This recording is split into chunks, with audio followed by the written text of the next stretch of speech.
Welcome, everyone, to the new web series and podcast, Truth Matters, a show that's created for those who are seeking the truth in a world of increasing deception and strategic misinformation. This program is the latest series by Amazing Discoveries, who for over 3 decades has worked tirelessly to become one of the most trusted names in the work of exposing the dark underbelly of the world and reporting on information that, quite frankly, others won't. All this is to help people uncover powerful truth and life-changing information. My name is Matthew Shawnshea. Alongside me is Mackenzie Drebbett and Walter Feit. Together, Mackenzie and I have combined for over 20 years of studying and covering the topics of global power structures, the occult, and secret societies, and their historical context as they relate to what's happening today. Joining us is one of the world's leading experts on the occult and the inner workings of secret society, who for over 40 years has been giving lectures across the world, giving those who have heard him real, tangible evidence for who's running the world and what the goals are for these people. So if you're the type of person who's feeling like something is wrong with the world, but you're not exactly sure what it is, if you're sitting there looking at 2020 and noticing that things have gotten really strange really quickly, and you want to get to the bottom of what's really going on and why, this program is for you. Today can be the start of your journey to an absolutely amazing discovery. So let's peel back the layers of what's been covering the truth from the eyes and the ears of those who deserve to know it.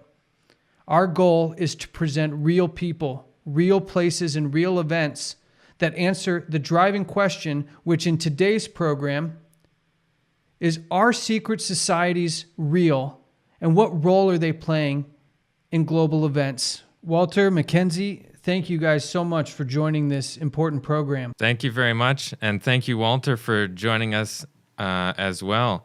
I think we're going to have a lot of very interesting things to talk about today. So, Mackenzie, when you and I were talking about starting this program with Walter, what's the type of person that you thought of that would really be helped by something like this? Well, going back, there's a lot of things that are happening in the world this year, especially, that people don't have a lot of answers for. I know some people who there's only a few things that they think to themselves, either that they don't like certain politicians, that they like certain politicians, but they don't actually know what's really going on. And some of the things that they're seeing behind the scenes, or so-called, is QAnon, this secret organization. No one really knows what they're doing. But is that really like the end product? Is that really all we're looking for? Is that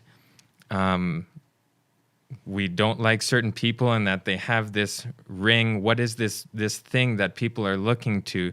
Because they know that something's wrong. They don't like what's being done. They see that things are being done don't seem right, but that's about as far as it goes. They don't know where to go from there. They don't know what they're looking for. Yeah, and it seems like most people, when you ask them who's running the world and why, you'll get answers like it's the banking cartels, it's the large corporation and tech companies, it's governments. But Walter, if you were to try to help frame someone's mindset who may not fully understand what role these people have with these other organizations, these more secretive organizations, what kind of mindset would you help that person have to understand the type of conversation we're going to have here? Well, that which you hear in the world, that which is portrayed by the media, that which sets the mindset for people to say it's the banking cartels, or it's a secret society behind a secret society, or it's the Zionists. Whatever it is that you're seeing and that is impressing you is probably not what's running the show. Because if you really want to be secret, then you have to set up front organizations. And front organizations bear the brunt of whatever feelings people have, or emotions, or whatever thoughts they have. And the front organization acts like a lightning rod. They take the strike when the real movers and shakers behind the scenes get away scot-free. So basically what we need to do is separate those fronts from the actual organization or society and what their real thoughts or and ideologies are behind that. Absolutely. And I think it's important that our viewers and listeners understand that we're taking you on a very specific journey. We want to show you exactly who is sitting at the top of this hierarchy. And we're going to do so by giving you as much information and context as we can to get you to understand what we're seeing in today's society.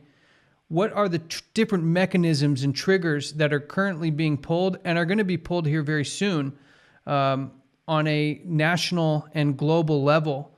But to do that, I kind of wanted to get your guys' perspective on what role does understanding history play in deciphering what's happening today. For some people, they say history is in the past. It doesn't matter. Why would I need to know anything about history? Can you guys shed some light on the importance of understanding history to understanding what's happening today? Well, what is history all about? History is a record of events that have taken place in the past to shape events in the future. And history builds upon history. It is not true that people do not learn from history. People do gain experience. And if you have a sinister objective, then history will teach you how best to conceal yourself. And if we look at wars and we look at the results of wars and we see the reshaping of society, there is no doubt that a very fragmented world of the past has moved closer and closer towards a global agenda. And issues are being presented to the world which make a global agenda imperative. So who's moving behind the scenes in order to coordinate such a vast undertaking? And that's why a study of history and the way in which things proceeded from individual countries to empires to global empires is something that needs to be studied. So in history, do we see, Walter, if you could give your input on this, because you referenced these global organizations or global agendas. So we're seeing a lot more now about, the whole world, we need to unite, we need to be universal, we need to do this one world getting together as one. But where do we see that kind of coming in from history? It's always been a goal to have dominance. No matter which empire rose in the past, the goal was global dominance. It never succeeded. And therefore it was more and more necessary to work behind the scenes to make sure that it will succeed. If people work at cross purposes, there can be no unity. There can be no globalism once individualism strives. So by hook or by crook, individualism must be reduced and globalism must be increased. And for that you need a propaganda machine, and it has to be a universal propaganda machine. Yeah, because right now, so if we have this one world, you referenced ancient kingdoms and powers and civilizations that were trying to dominate universally. So, but with now, how do we see this universal dominance? Because we have all these separate little countries in the world, and how is there this one power that's trying to dominate that? So is there a connection here between all these different countries, these different powers? Well, if you look at the world today, you might have all these countries which seem to be separate from each other, but all of them are connected by one media, There's only one media system. There's only one major news organization in the world from which all news is disseminated to the entire world. If you had to put all the television screens of the world, of the various countries side by side, you'd hear the same rhetoric, the same pictures, the same news, the same propaganda, adapted proportionally to whatever nation it is, but is the same information. And it is information that moves people in a certain direction. And I find it interesting that we're sitting here in 2020. We're talking about history as it relates to current events, and that there's been this current of some power as it seemingly changes through history, but the goal remains the same, which is global unification and domination. Now, we've seen this year alone maybe some of the most widespread unification when it comes to how countries have handled the current health crisis. Can we use what we're seeing today as almost maybe a mechanism by which to bring about unification, maybe not in the traditional sense of powers overcoming and overtaking other world powers, that we're actually seeing this same strategy implemented, the same goal being implemented using maybe different means with the public pandemic? Well, I remember back when 9/11 was happening, that it was referenced as an opportunity to invoke change. So we have this now universal platform to invoke some sort of change. Now, what that change is the big question. It's interesting that people that have a very clear global agenda in the past, like Henry Kissinger, for example, is known to have said that a major crisis would unite the world. Now the question is, the major crises that we have, or those that will come, are they as real as they appear to be, or are they steered by some outside source?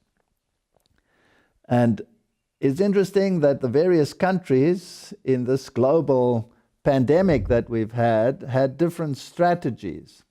And the argument was that some countries failed and some countries did not fail because there was no global strategy.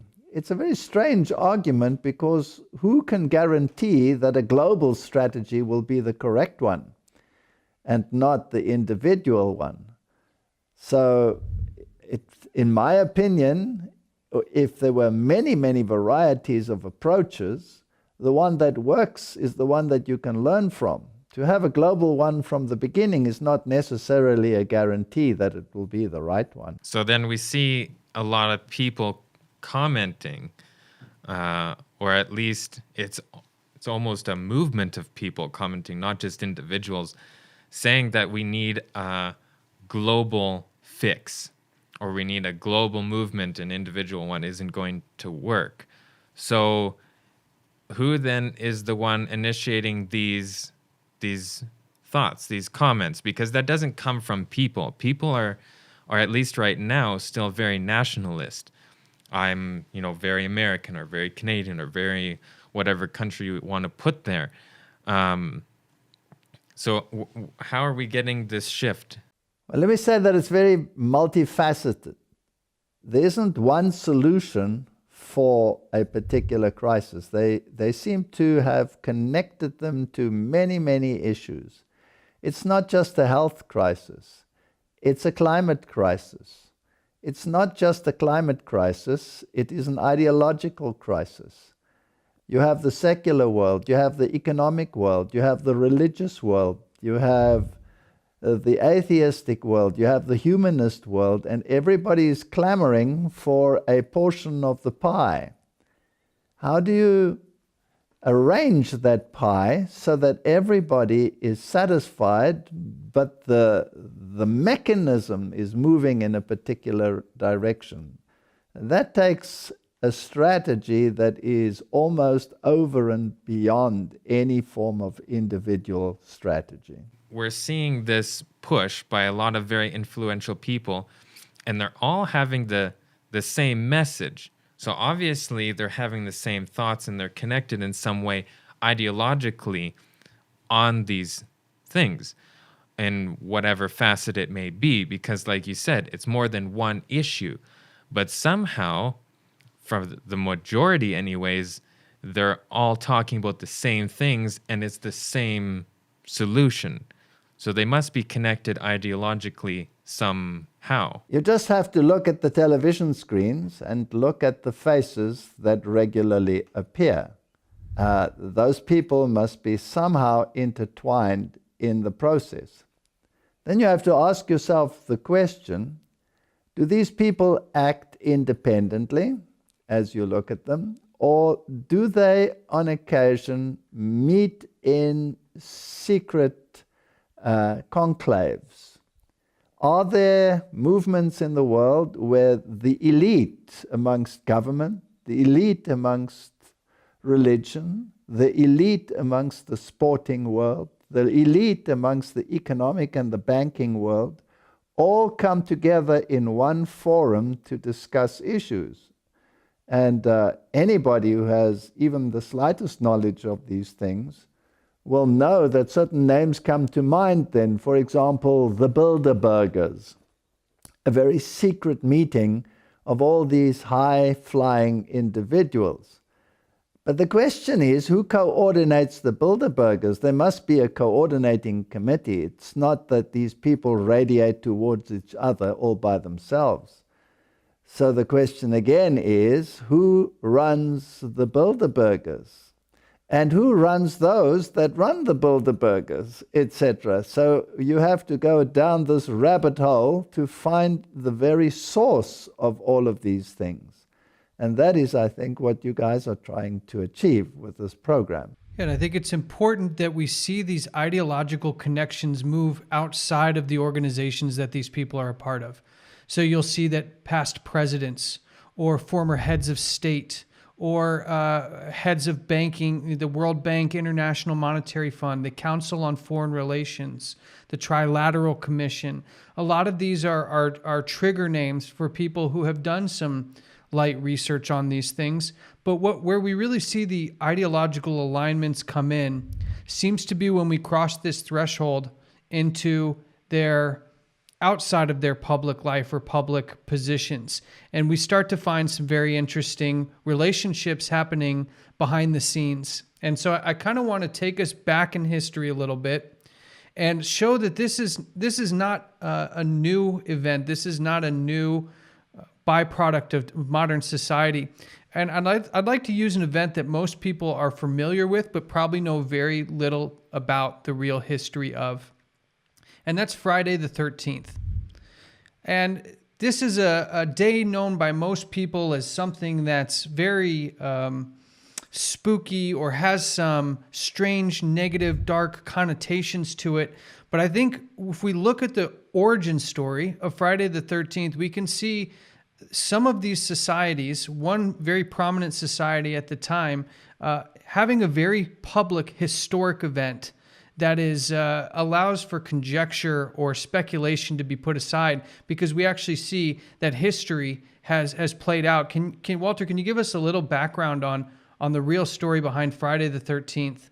Well, there was a man who was called Desmoulins, and this particular individual came into conflict with the French government. And they belonged to a secret society which was called the Knights Templars. And these people had amassed huge fortunes and tremendous power by starting basically what is today the modern banking system, with its interest and all of these issues designed to create wealth. And once this organization had succeeded in gaining power over the wealth of not only the nobility, but basically over the entire populace, including governments and kings and rulers, then it came to the point where this organization was demonized, rightly or wrongly, by the French government, and Desmoulins was sentenced to death.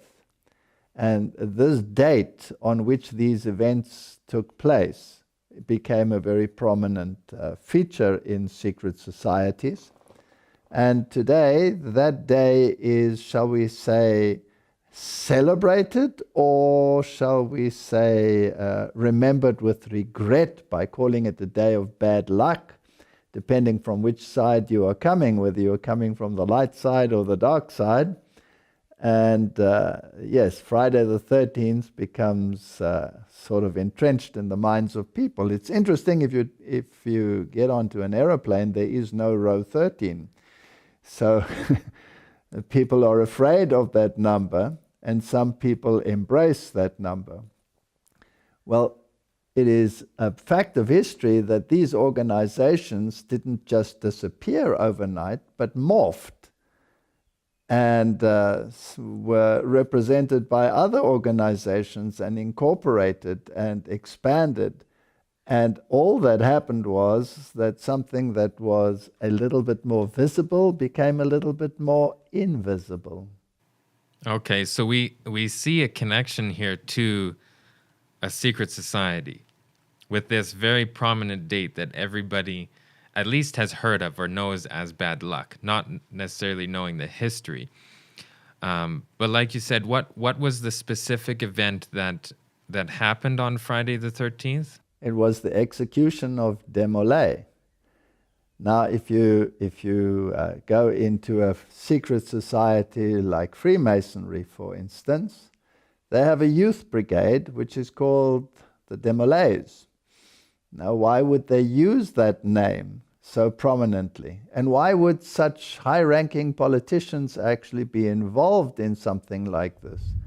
It is well known that a president such as Bill Clinton was very prominent in the Desmoulins movement, which is the youth movement of Freemasonry.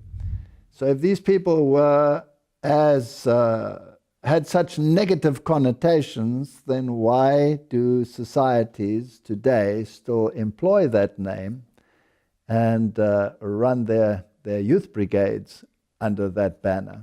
Well, and obviously if they have that name and it's under that banner, then they know the history behind that date and that name as well. Absolutely, and this is how you follow the clues. It's like, it's like a quest game. A very, very tricky quest game. It seems like while the rest of the world is kind of stuck in their what's happening today mode, these groups, these organizations, and subsequently the high-ranking people that are part of these organizations, and we're going to dive a little bit deeper into, what people are part of these groups and why they would be a part of them. But those organizations really seem to be sharp on their history and their idea behind numerology and astrology.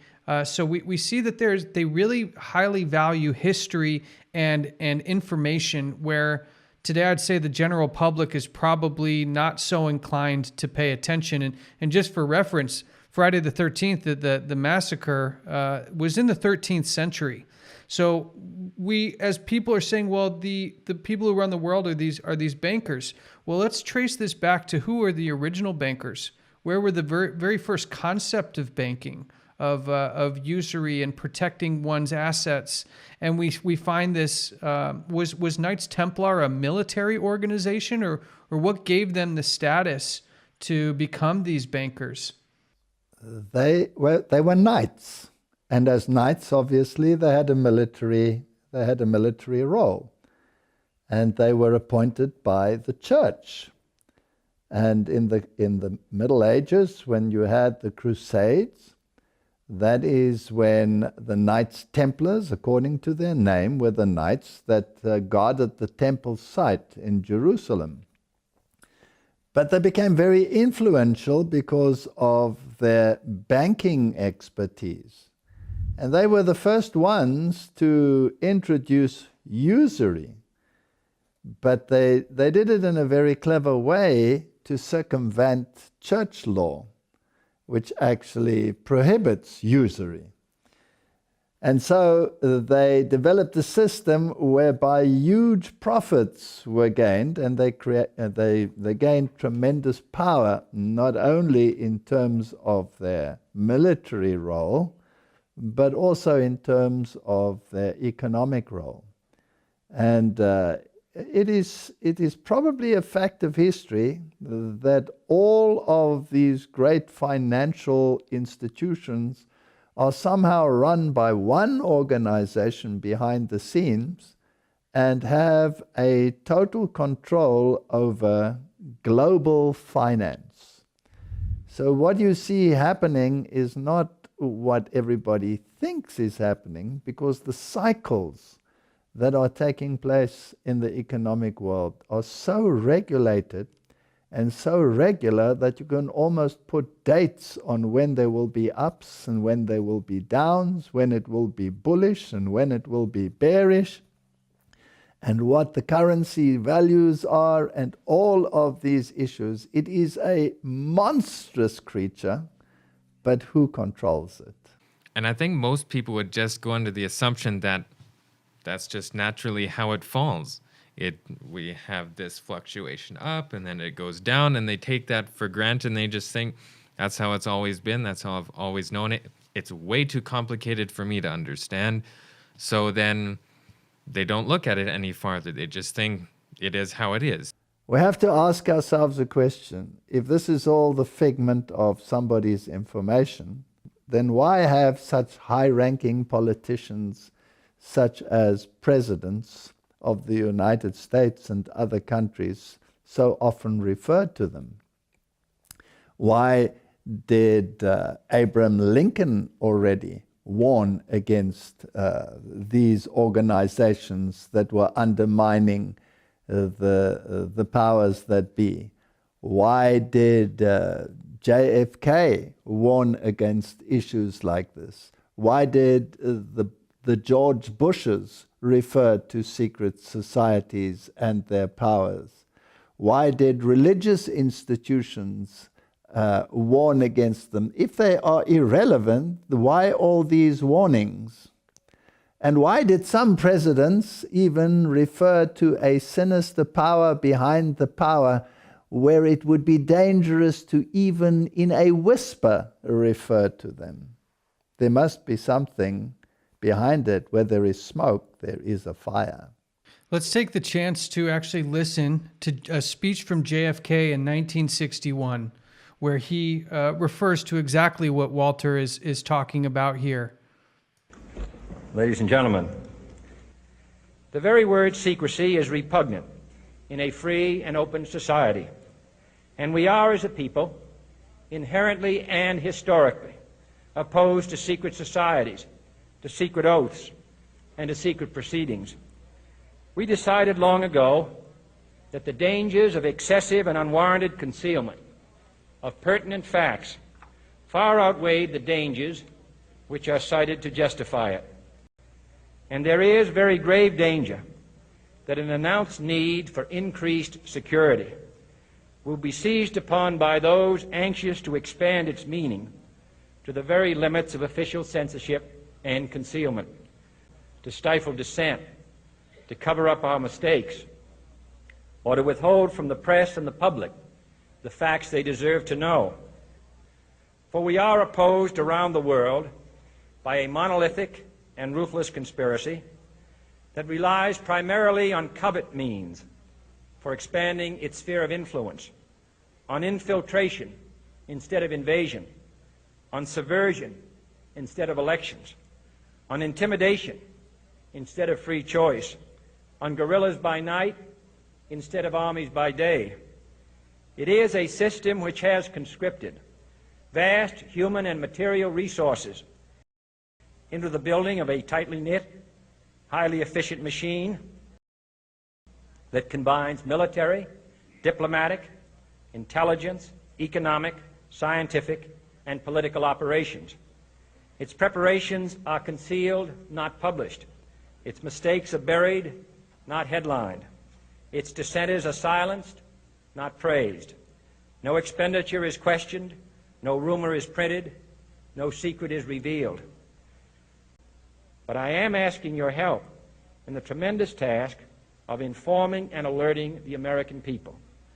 And that is why our press was protected by the First Amendment, the only business in America specifically protected by the Constitution, not primarily to amuse and entertain, not to emphasize the trivial and the sentimental, for it is no longer far away and foreign, but close at hand and local, confident that with your help, man will be what he was born to be, free and independent. It's quite incredible that in the 1960s we have the President of the United States, who I imagine if we were in, say, a court of law, an eyewitness testimony and a high-ranking official of his nature would be taken as the highest form of evidence. Walter, what kind of system? Is this the same system that is manipulating? You mentioned the markets going up and down. Is this system controlling all these different aspects of our society, including the financial markets and maybe even our spiritual daily lives? Is there that much control, as he alluded to, in the scientific community and in the intelligence community? Is that same power still active and manipulating today as they were clearly in the 1960s? Absolutely. But it's so subtle that even sometimes those that are involved at the highest level do not understand the machinations behind it. You know, it's interesting that all of these things happen in the name of freedom and independence. Who defines the freedom? Who defines the independence? Which organization and which ideology determines what freedom is? Do they set boundaries for the freedom? Is freedom perhaps something that is only to be aligned with some common denominator?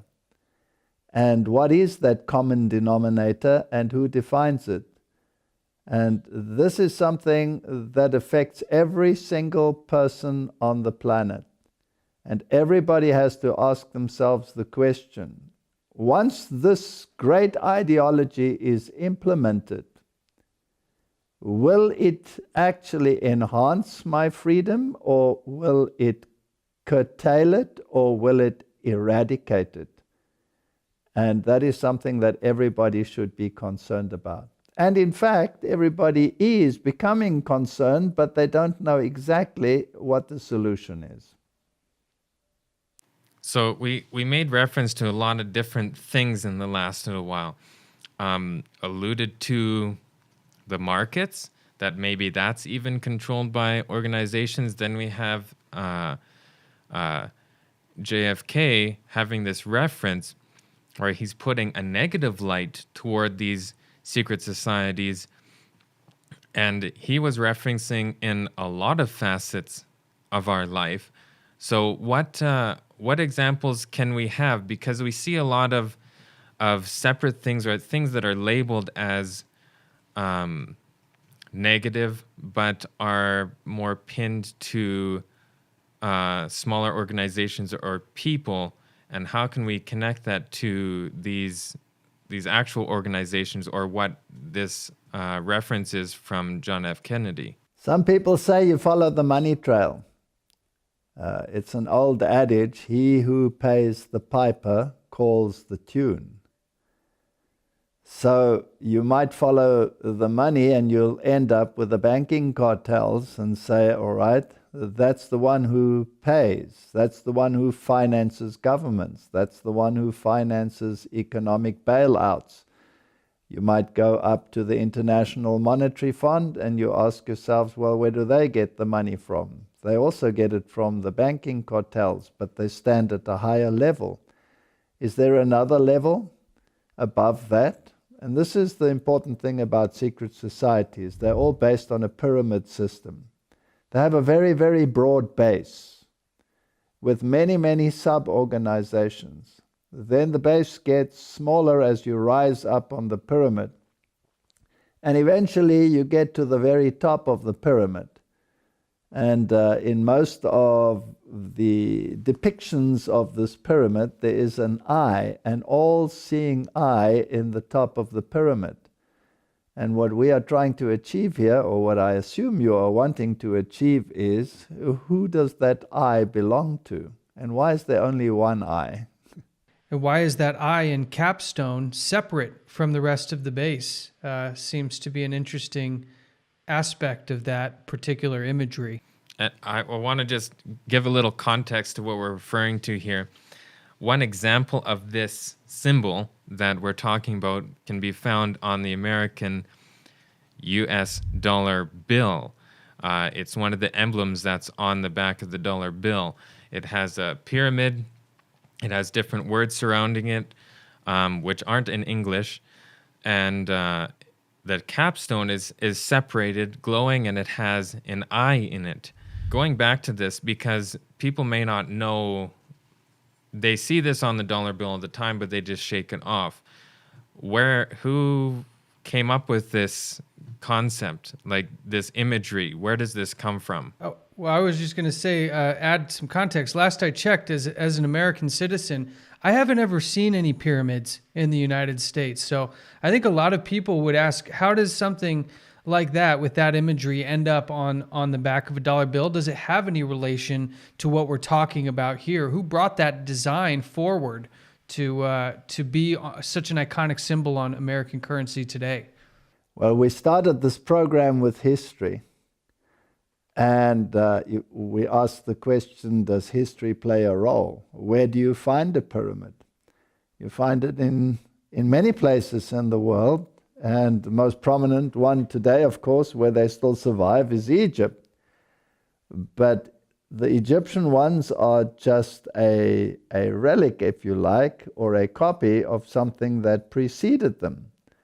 And you have the ziggurats in ancient Babylon. So basically, you can trace them back to Babylon. Well, and it's interesting because it brings up that I did some research many years ago about who actually brought this design to the table. Because when you really think about the process, it doesn't just accidentally end up on the back of a currency. It must have gone through design and approval and design and approval to end up there. And you find an interesting organization hiding behind that, and an interesting person behind that design who happens to be a Freemason, part of the Freemason Society. When we look at Lady Liberty or the Statue of Liberty, we see that was given to us, the American people, by a Freemason. So we're starting to kind of circle around this organization of the Freemasons. And before we jump in, I'd like to kind of have our listeners and our viewers do a little exercise with us. If you could open a search engine, type in your town name, and type in Masonic Lodge afterwards.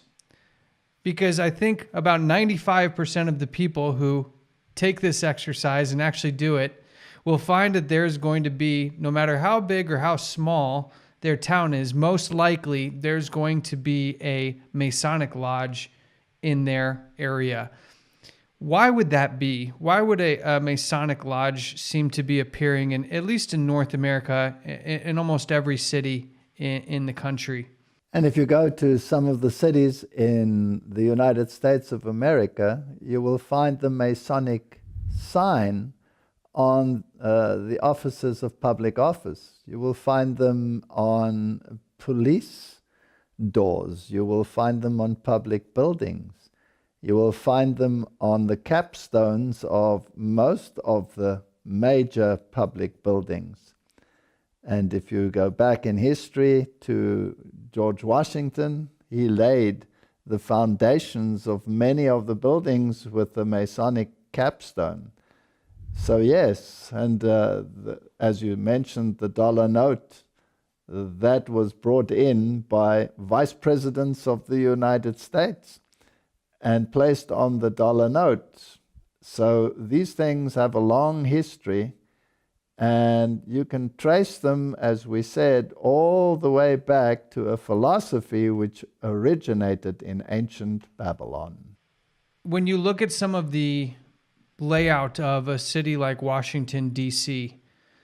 There's an interesting book called The Secret Architecture of Washington, D.C., and you'll find that whole cities have been designed to mimic Masonic emblems, Masonic symbolism, Masonic geometric structures.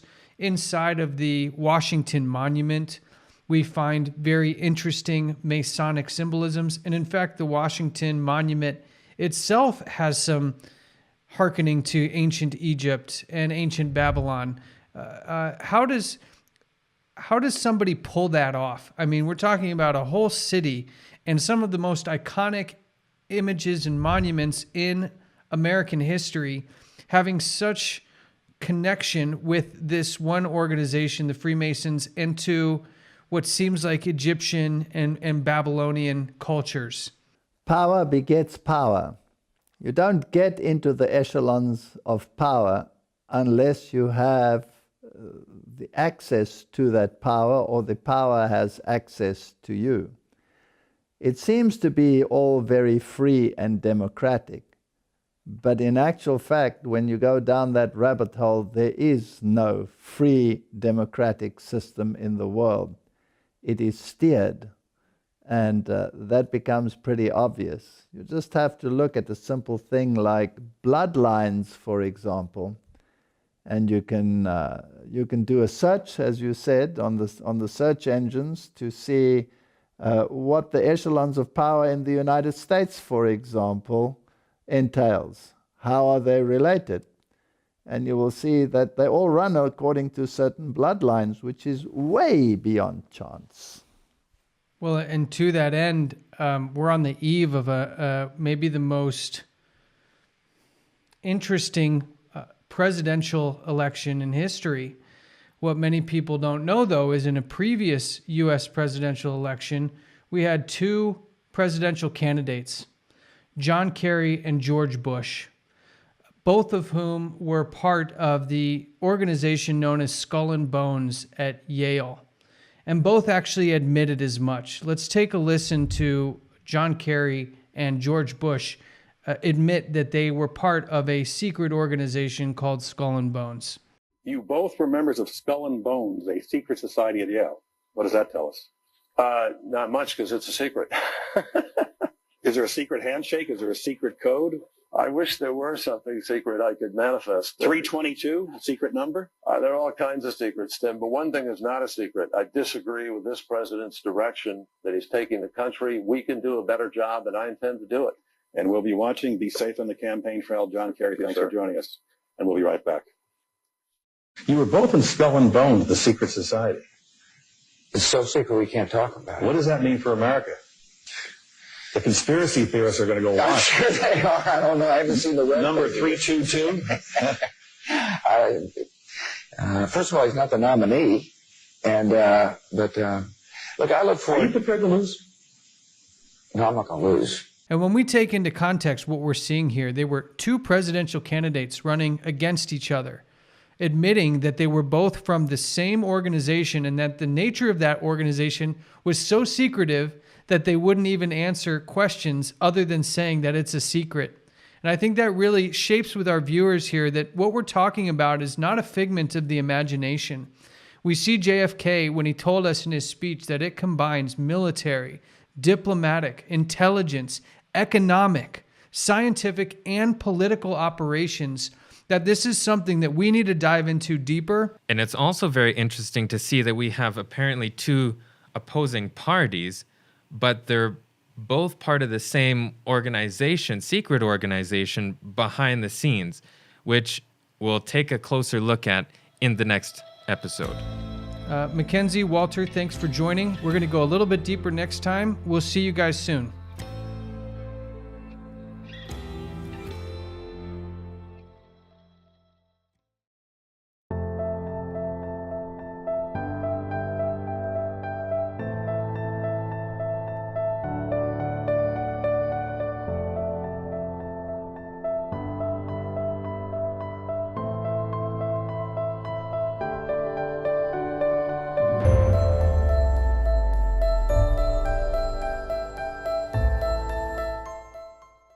Hi YouTube, I'm Walter Veit from Amazing Discoveries. If you'd like to learn more or you would like to subscribe, then visit our webpage, donate, share, and we would like to hear from you.